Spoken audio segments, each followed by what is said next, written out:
So tomorrow I am going to France, and that France trip was meant to be the end of my mini cut. So since the powerlifting competition, I've been in a bit of a deficit to lose some body fat. So I'm going to throw up on the screen when I started it, as well as the most recent video from this morning. So over the last 7 weeks I'm down 5 kilos, and it's been honestly the easiest but the strangest diet I've ever done so far. So obviously last year when I was on prep, everything was like very meticulous, right? I was adhering to very rigid kind of macros. Not that they prescribed being rigid, but I wanted to follow them to a T, right? I wanted to tick the boxes and do everything as perfectly as I could, leading on to get it on stage. Whereas with this mini cut, I've had so much on. I've had a wedding on, I've had like powerlifting competitions to attend, as well as like coach at. I've had big birthdays, I've had family dinners. There's been a lot on since I've came home. I haven't been in like a great routine either, and that's kind of my own doing. And as a result, my nutrition, it's still been good quality. However, the meals, like I could be eating completely different meals one day to the next. The only meal that's actually stayed really consistent has been my breakfast. But outside of that, I haven't been too hard on myself for that. And I haven't let myself be like, oh, you need to be adhering to these certain macros, these certain calories, these certain meals to allow yourself to lose fat. Because at the end of the day, you don't need to do that. That's like the kind of mindset is in for prep. But like for most of my clients, like I don't necessarily recommend that they just have fucking different meals every day, but that can work, right? So what I've been kind of doing differently during this mini cut has been, I've been kind of setting myself like macro ranges or calorie ranges. So having like a minimum and then like a maximum. So my maximum since starting this diet has been 3,000, and then my minimum has been like 2,200. And pretty much, you know, throughout the day, if I am feeling like I'm under recovered or I'm absolutely ravenous, I'll allow myself to go up to the 3,000 mark. But most of the time, I seem to be averaging around the kind of 26 to 2,700 mark. And I'm really leveraging the periods of when my hunger is at the lowest, and it has worked really nicely. Like I haven't really kind of felt too hungry since I came home. I've been so busy socially, as well as very busy on the business side of things, that I just haven't really had a chance to even kind of think about, oh, I'm hungry. And it's very interesting to see how my strength has held up too. Like again, it's very difficult to tell if the diet is affecting my strength, because I have all these social outings where I'm drinking a lot of alcohol, getting really poor sleep, and that could very well be affecting my performance, but I don't really know, because it could be the diet, or it could just be I'm weak. So it has been interesting to see how much kind of body fat I could pull off in such an easy manner without necessarily being too strict on myself. Again, working within the calorie ranges, you know, just make sure that I'm hitting my steps, still training hard, and ensuring when I am going for my meals, I'm picking really good quality food. I'm not like, I haven't had any cravings or anything. I don't really get cravings anymore. That was like something I used to get like long ago. But whereas like now, I've just like my cravings are for like my steak and potato meal or my chicken thigh and egg fried rice. So in this video today, I am going to talk a little bit more about the mini cut, why I decided to do it, how you can set up a mini cut. You could set up the way I just described there, but I'm going to go through a little bit more kind of step-by-step approach as to what you could do, as well as we're going to go through some training, throw in some other bits too. So we'll catch you in the next clip.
So those deadlifts went the best they went all block. So one thing that John told me to do last week in my check-in was to start a little bit more rounded in my start position for my deadlifts, because I'm really bad at pulling the slack, and what happens once I miss the slack pull is I get pulled into that position anyway, and it's kind of like causing me to waste a little bit of energy off the floor and then kind of ruining my lockout. So you will see that like I essentially pulled up on the bar with my upper body as well as like with my hips, and then drove my knees forward, and that really helps. Like the best 250s moved on block, like, because I've pretty much been stuck at that weight for the last few weeks and they've all looked dog shit, so I'm really happy with how that went.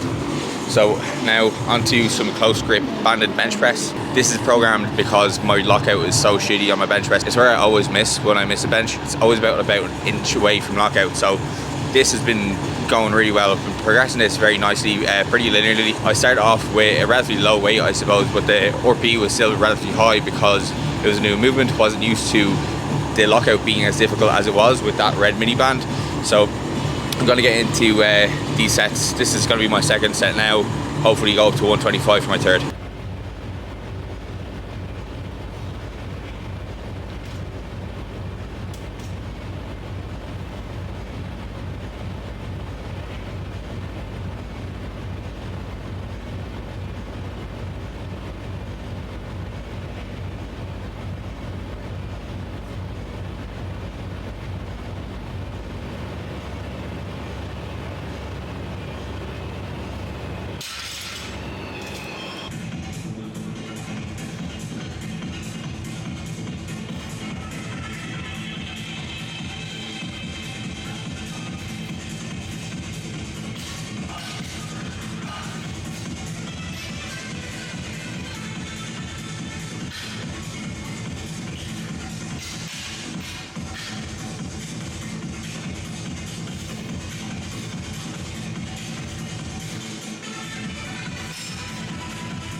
Okay, we are not just back from the gym, but we're also back from France. So after that gym session, I literally didn't have any time to wrap up this video. So yeah, a few days after France, and my weight has pretty much not changed. So that goes to show how much I was eating, even though the amount of alcohol we drank was enorme. I wanted to wrap up this video with going through, why I decided to do mini cut and like how you can essentially set up one for yourself. So when it does come to setting up a mini cut or even deciding when to do a mini cut, so my reasoning for doing it was pretty much to position myself for my next bodybuilding season. So my next bodybuilding season is not until 2025 at the very earliest. Now, to actually get ready for that, I need to ensure that when I'm going through my gaining phases that I'm never really striving too far away from my stage weight. So my stage weight is like 78 kilos. And at the end of the last gaining phase, I was up at 96. So that's about 18 kilos that I added on between November all the way up till July. A lot of that was obviously going to be body fat. There's a decent amount of muscle mass being regained too. However, towards the end of that, I was getting towards the higher end of my body fat set point. Now, I've been to that place before on previous bulks, and it's typically the point that if I push past that, I just start to get fatter and I don't necessarily look like I am getting more muscular. My performance in the gym does not seem to start to increase. And another factor was that my appetite was just plummeting. I was getting through meals by struggling, by forcing myself to finish them. I was trying to push back meals because I just didn't want to eat. And once I get to that point where my appetite is like that and I'm almost like not looking forward to eating, that is the point for me to wish to say, I need to do something about this. and it happened to coincide with my body fat levels getting higher than I probably would want it to be for that stage of my gaining phase, right? So I have to consider where I am in this whole timeline between 2023 all the way up till prep 2025, and pushing past that point, right? The extra body fat that I put on by pushing from 96 up to 100, that does have to come off at some point. And if I leave that to later dieting phases, that means then the dieting phases I have to do later on, they're just going to have to be longer. When I'm thinking about my next few cycles of gaining is pretty much going to be from like next week or so, because I'm kind of just having a kind of maintenance period right now before I go back to Canada and I'm in a better routine. And then from there, I'm probably going to gain from about October all the way up till April or May next year. Then from maybe May to June, I might do another mini cut. It really depends what my body fat levels are going to be like. And then from there, I'll continue to gain. I'll probably maintain between November to February, and then February, March, I'll probably start prep. So when you actually lay it out in terms of phases, it's really a short timeline. Now, you might not necessarily be planning for a bodybuilding season. So how do you decide when to add in a mini cut? So the appetite one is a pretty good time to decide it, right?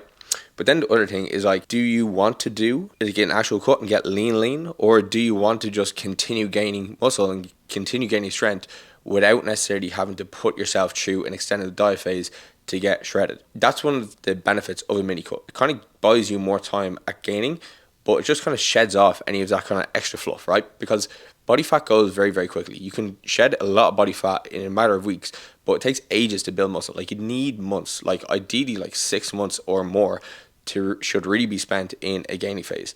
So if you're spending any less in there, like what you do in the other times of the year, like, of course, you might not necessarily have the goal of building the most amount of muscle that you can, but if you want to be absolutely jacked as you can be, probably spending 6 months or more at a time in a gain phase is the way to go.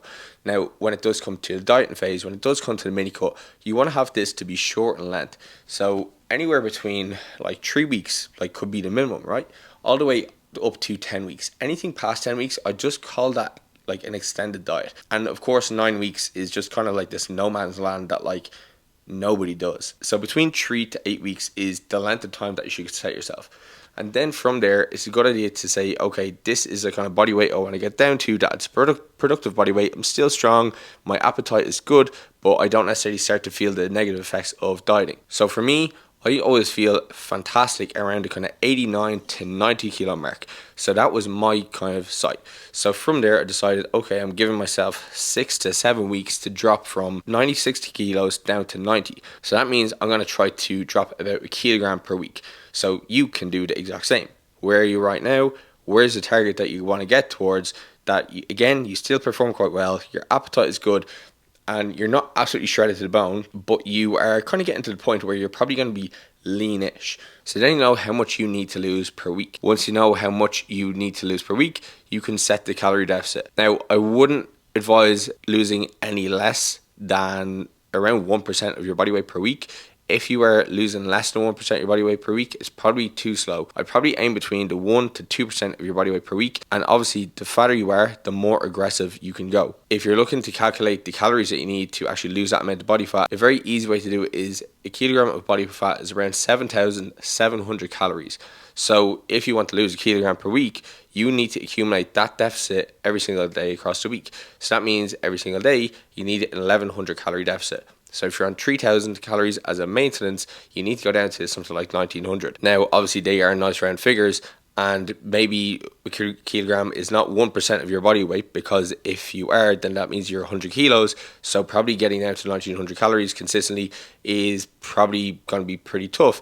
But again, mini cuts are meant to be difficult. And if you are 100 kilos and you're jacked and you are training, your total daily energy expenditure is probably higher than that 3,000 mark. So for my mini cut, I started on my calories at 3,800 as my maintenance, and I set myself the window of getting down between 2,200 to 3,000. So that's either an 800 calorie drop or a 1,600 calorie drop on any given day. And really, you should only go as fast as you can actually tolerate, because some people will not do well with doing mini cuts. Okay, if you have like bad eating tendencies, you don't have like a good setup with your nutrition, like, it's very unstructured, or you have tendencies to binge, I would not recommend this, because it's meant to be a fast, aggressive weight loss approach, and for a lot of people that might not necessarily work. So if you have experience dieting, this could be the option for you. But if you don't have experience dieting, I'd recommend going a little bit slower. In regards to setting the other kind of macronutrients, I'd really just keep your protein constant and then just manipulate carbs and fats with a bias towards keeping your carbs as high as you can, because they're going to be things that are going to be contributing towards better training performance. And then with training, I wouldn't really touch your training volume at all. Now, depending on how you're recovering, you could look to slash down a little bit of volume. Like I'd only go maybe 10% at a time, which could look like one set at a time, just based off how you're recovering, because you can still maintain a lot of muscle while you're in an extreme deficit once you're keeping your intensity high, once you're training with close proximities to failure. But the volume seems to be the one that contributes to the most fatigue in a lot of people. So if you can continue to train between 0 to 4 or during a mini cut, maintain your volume, maintain your intensity, and keep that constant through the entire process, you're going to put yourself in the best position to maintain muscle. But if you do need to make an adjustment to volume. Take about 10% off and then continue on. If you are still not recovering well, again, take another 10% off. But the main thing is to try to maintain your training intensity, try to maintain as many loads as you can. Obviously, some may drop down as you are kind of shifting a lot of body fat, but it's something we just want to expect that it's going to continue on as it is, right? The best mindset you can have when you're in a diet, when it does come to training, is not thinking that you're on a diet and just going into the gym as if you're going to perform like any other day. So now that we've talked about calories, your macronutrients, as well as your training, when it does come to the likes of energy expenditure, I would just simply look to increase your steps. That's exactly what I did. I didn't do any cardio during this process. I typically tend to be one of those people who can get away with doing diets without doing any cardio. Look back at prep, I did 30 minutes a week. So when it does come to it, add in what you need to kind of get the response you want, right? If you are a sedentary person, if you work in a job where you sit down your arse most of the days, I would probably look to add in like maybe 2 sessions of cardio, maybe 3 sessions, depending on how the rate of loss is going. If you're achieving the rate of loss that you want from food alone, keep on going with it. However, one thing that cardio can do is it can kind of make you not necessarily need to eat as little, so it does have that kind of benefit. However, cardio does have that time investment. You have to have 30 minutes set aside to do 30 minutes of cardio, similar if you have to go all the way up to an hour. So that's just one caveat, whereas you don't necessarily need to take any more time to eat a little bit less. So when it does come to the energy expenditure side of things, add cardio in as you need to. If you can't possibly lower calories much more, add in like 2 cardio sessions, 1 cardio session, and just add it in maybe 30 to 40 minutes at a time. With steps, I would definitely look to increase steps from your baseline steps of what they are right now by about 20%. And if you're not getting any more return on investment, when you do need to make an adjustment to calories or steps, make them at the same time. Add on another 10% of your step count, as well as taking away another 10% of your calories. So that's pretty much the way I went about my mini cut. That's exactly how you can set one up for yourself. And hopefully this video was somewhat useful and you got something from it. So I'm going to wrap this up here. Hope to catch you in the next one. And yeah, chat soon.